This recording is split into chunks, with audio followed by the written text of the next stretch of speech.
So we're in the A6, George's beloved daily. Yes. It's a nice car, isn't it? It's alright, yeah. Yeah, it's alright for what it is. We've done a lot in this car. We have done a lot in this car. We've been here, there and everywhere. We used to use it to go to work and back every day. We did. Well, alternate weeks. Yeah, and I've been to week. There's a story of how I got it, but the first week of having it, I took it to Chester. Did alright, didn't it? Yep, which is pretty brave, but I think every time I buy a car, I do take it on a massive journey, just to, I don't know if it's stupidity or a shakedown. Yeah, it's alright, isn't it? Yeah. Because you know you can rely on it. Yeah, I think it's let me down once. I remember we had that scenario with the fuel pump. Twice. That was interesting. It's let me down twice. Oh. I mean, that was my own fault. Yeah. It is a 2007, 2008 A6 3-litre TDI Le Mans, yeah, with the wrong wheels on it. Quite a rare model. Yeah, well, yeah. Shall I do the story? Yeah, why not? Do the story. So,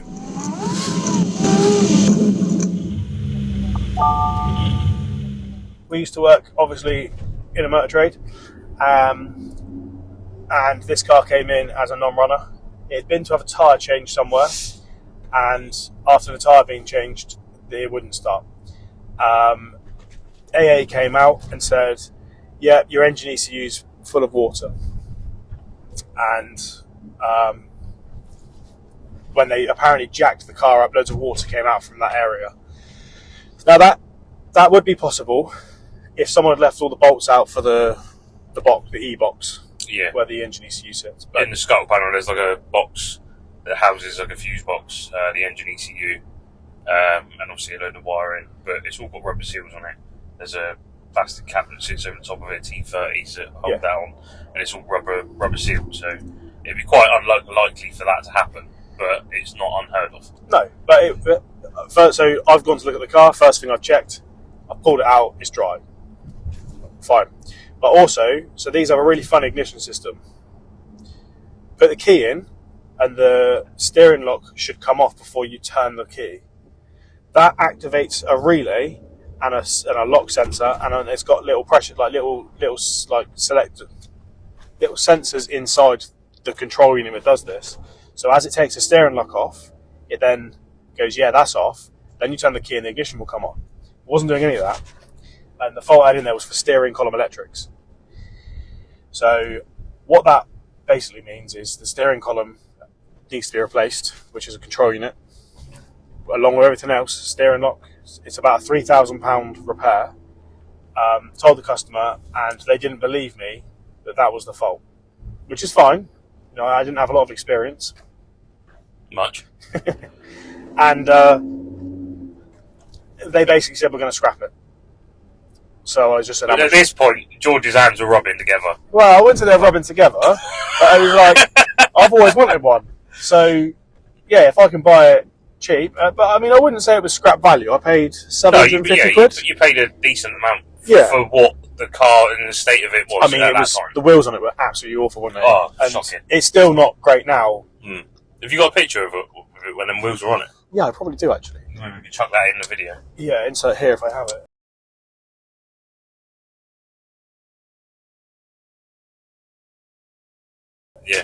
Yeah. So I probably do have that. But yeah, and it just looked very tired, and it stank of a certain herb in the car, didn't it? If you remember. Thyme. Or coriander. One of them, yeah. It begins with C, I think. The devil's lettuce, I think. Right. Is Yeah. African woodbine. Yeah, it stank of it in there. Right. So went and bought the car, and the spare wheel is the Le Mans wheel, and I'm like, oh, have you got that wheel? Nah, the wheel's on it. He'd basically put them on it. Like, they're amazing, aren't they? And I'm like, oh yeah, they're great. They're like Halford specials, weren't they? Oh, they weren't. It didn't suit the car at all. No. So I did sell them, and I got some other wheels. But so essentially, I then took the car, paid my money for the car, used my scanner, and if you hold put the hazard lights on, headlights on, like main beam on, and hold it, and then cycle the ignition, and try and clear the codes at the same time, it wakes up the control units, which are asleep, and then it allows the ignition to come on. And I managed to then drive it home. And to be fair, it worked fine every time I tried to start it after that. But I managed to buy a repair kit on eBay for, I think it was like £32. And I've got a good mate who's really good with a soldering iron, and that's how he makes his money, basically. And he took it away and refitted these relays. Relays and switches, yeah. So effectively, in the steering wheel control unit, you had these relays that had failed, that all were failing. Yeah, replacing. I think it's it's more the switches that fail, and I know I only say that now because not long after I'd done this repair, I was going to look at a car to buy for my parents, and the car wouldn't start. The ignition wouldn't come on, which gives you a very similar sort of fault as to what you already have, apart from the fact that it just tells you to insert the key on the dash. Yeah. And it was the lock barrel had gone. Yeah. So you did like the reader. Yeah. But when I took it apart, they've got the same switches inside it. Oh, really? Yeah. So obviously, every time you put your key in there, it clicks on the switches. Yeah. Every time you do that, that activates. So if they've got the same switches in here as they have there, they're going to go at the same time. Yeah. Luckily, they're not keyed to the car. No. It's just a blank barrel. Yeah. I mean, it's the same with these, isn't it? So the key blade is not actually used to turn the ignition on, is it? No, yeah, you could put a blank key blade in there. Yeah, if I use Kirsty's key, I'd turn that. Yeah. And she's got a Volkswagen. Yeah. So like, for those that don't know, like the ignition barrel on this car, you effectively put the key into it, and the key blade makes no odds. You can put any key blade in it and turn the ignition barrel. What it's actually reading is the information off of the key. Yep. So obviously you've got a little transponder chip inside most modern day car keys, and the aerial that effectively is your key barrel that you're putting the key into then says, yep, that's the right key, authorises the car to start, and then obviously your steering wheel comes on. Then when you allow your ignition to come on, and obviously that was the issue with George's A6 when he got it. So you got all that sorted. Yeah, I don't know. It's a fuel gauge, didn't I? Probably. Yeah, that was fun, that, wasn't it? So it would only read, was it up to half a tank and then nothing? I can't remember what the fault was. Yeah, so it would half a tank and above, wouldn't it? It would just like read random. Yeah. So there's a repair you can do on that, and it's basically the wiring between each sender in the tank. Yeah. It deteriorates, and it's a known problem. So you've got like a saddle tank. Yeah. Because obviously when it's a quattro, you've got a prop shaft going through the middle of the car. The tank sort of sits over the tunnel as such. Yeah. So you've effectively got two tanks that are joined in the middle. And to even out the fuel pump, you've kind of got like what do they call it, like a jet pump, isn't it? Yes. A suction jet. Yeah. And what that basically does is it evens out the fuel level between each side of the tank. And obviously, if that isn't working correctly, or the senders on each side aren't working correctly, it will give you an incorrect fuel level. And that's effectively what you had with this. So yeah, how did you go about sorting that? Well, I've got the repair kit, didn't I? Good old repair kit. Good old repair kit. And then didn't get the seal for the tank. No. And then when I went and put fuel in it after doing the repair, big mess. Yeah, so this was Mind you, I think I had fuel in it already, and we sucked it out using the thing, didn't we? Yeah, we used the valves and then put it back in, didn't we? And then when I was putting it back in, it just went all over the floor, and it was.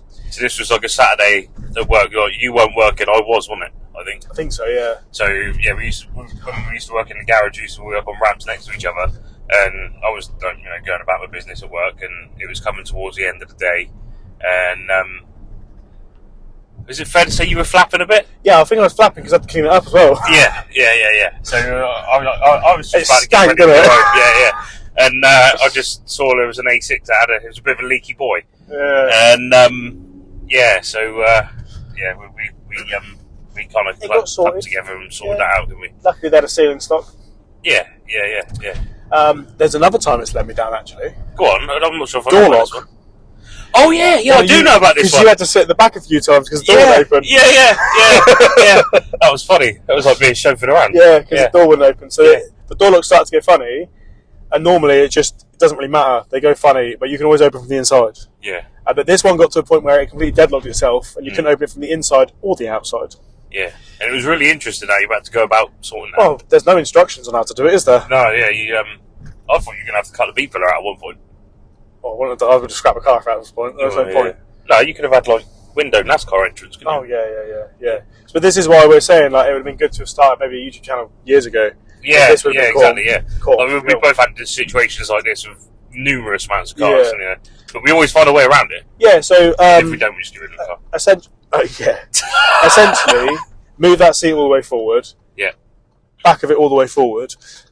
B pillar out, which is a bit of a nightmare because the door's obviously closed. And then in there you can see the back bits of the bolt of the striker plate. Yeah.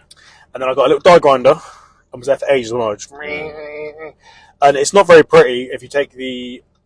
Because do you remember it, like, you had to like, yank the door open just to get it to it, like so it would come out. Yeah, it was like And then we had to felt like you were going to break. Well, we were going to break something. Yeah, and then angle grind the striker plate off the actual door to get the door lock out. Yeah.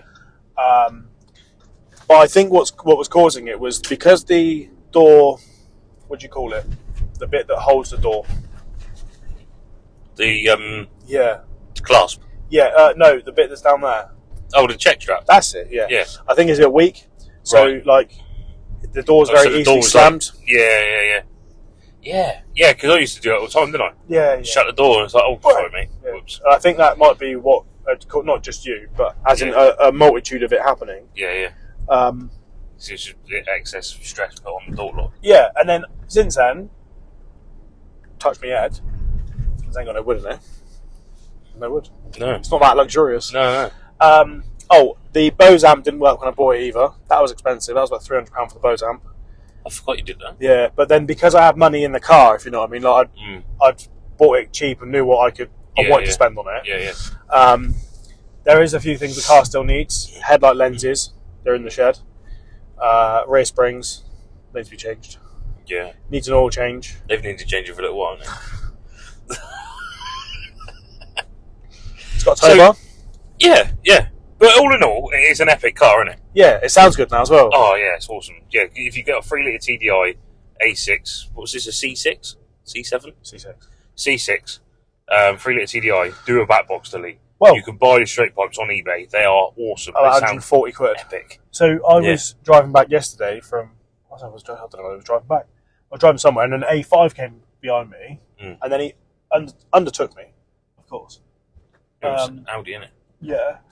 And that sounded absolutely amazing, and I would imagine that he's got no cat or DPF in that thing because it proper it just sounded awesome for what it was. Yeah. Whereas the nice thing with this is that we can drive it here now and you've not had a drone or anything. It's How does it drive? Yeah, it's alright. Yeah. Yeah. Thoroughly recommend it. Well, I mean, it was only the other day that I decided to turn the traction control off. Yeah, you had a bit of fun with that. I did have a bit of fun. I went, there's some police there, look. Yeah. I went wrong lane again. I'll just blitz it. You'd be right, wouldn't you? Yeah.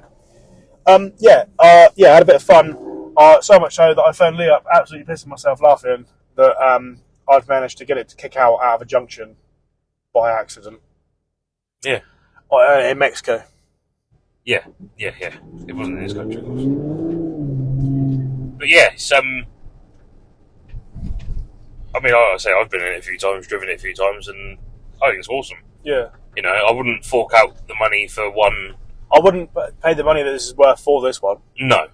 But for what you paid for it, it's an epic car. But even if someone had the money and paid the money for what they actually worth in a good running condition, it's still an excellent car. The problem I've got is if I sell this, what are you going to get? How much am I going to have to spend on another car to get something? Yeah, exactly. Like this has got heated seats, tow bar, factory knit windows, cracking a windscreen, which isn't in the swept area. No, it's not. It's actually not. No. It's got lower suspension on the rear. Yeah. And it's also got ACC. Yeah, and this is one of the first cars that had it, wasn't it?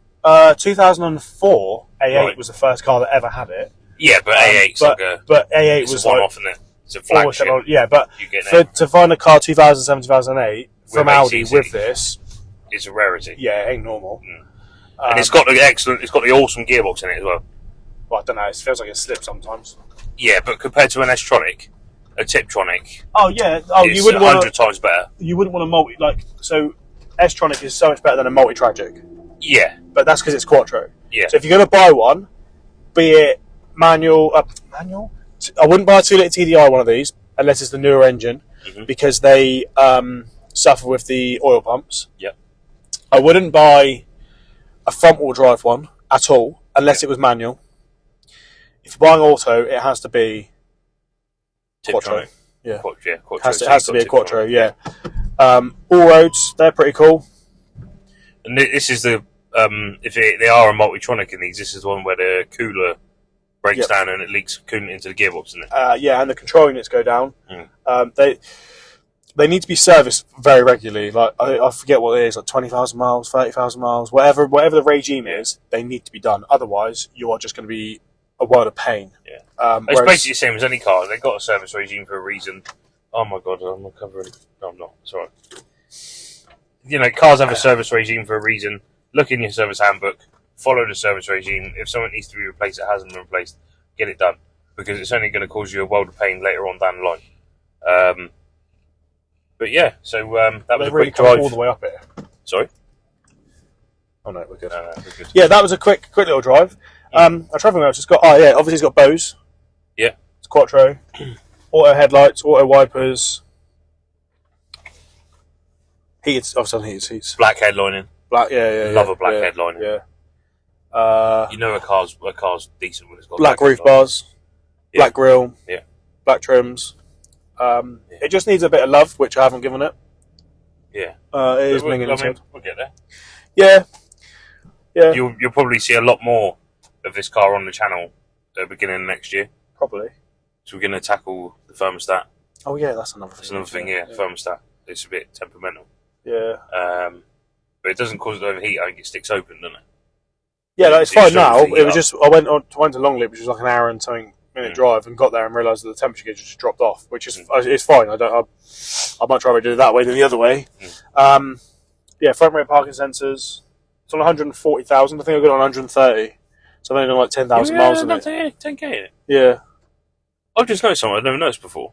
I love just how the steering wheel's got red and white stitching on it. Yeah. That's amazing. Oh.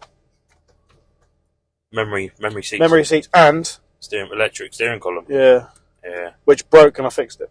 And again, for the age of the car. Yeah, this was in the paperwork I got for it. It does have the original bill of sale. Yeah, and it's like 60. Really? Yeah. And in 2007. Yeah, this is expensive. Yeah. I think, but Le Mans ACC, like, it's got a lot of options. Yeah. I wouldn't mind with a sunroof, but that's just my own preference. More to go wrong now. It is though. Yeah. But I tend to fix them. You do. This is true. Like the 3 Series. You've got a 3 Series E46 with a broken sunroof, and it gets stuck as it goes back. Hit me up. I can fix it. I'll fix 3 of them now. Takes about 10 minutes. Awesome. Yeah. Right. Well, we're going to get out and do the other bits of filming for the video. Yep. And yeah. Yeah, man. We'll see you in a bit. Bye. So this is the Audi A6. As you can see, the headlights, they need to be redone. They have already been mopped, but mopping it didn't make much of a difference. So we've got new lenses for those. Don't want to just change the headlights because they've got adaptive headlights. So that as you go around the corner, the actual lights inside move left and right to guide you around the corner easier. The wheels on it are the wrong wheels. They are from an Audi A4, but they did fit them to this Model A6 when it was just an S-Line. Because they're from an A4, they're not as wide, so we've put spacers on it. I think it's maybe 15 or 10 mil on the front, and then 20 or 25 on the rear. They're bolted on the rear. It could do with a refurb. It could do with better wheels, to be fair, like the original ones. I've got one, but they're a nightmare to try and find some. I don't want reps, really, because they are prone to crack. It's got the LED rear lights in there as well. And then it's got the back box deletes, which make it sound pretty cool. It's got a detachable tow bar. That came with the car as well, which has been handy. I've used it a few times. What else has it got? It's got a puncher, we just noticed, for the eagle-eyed viewers to be able to see that, so we need to get some air in the tyre. And then I have to get that sorted beginning of next year. Yeah, that's about it, really. So yeah, there's a few bits that George's car needs over the next few months, and I'm sure we'll get through to those and round to those eventually, one way or another. and I'm sure we'll be vlogging and recording videos on them as we go. So without further ado, Yeah, right, sick. Cheers. this is All the Gear Some Idea signing off from the A6. Bye. See you next time. Yeah.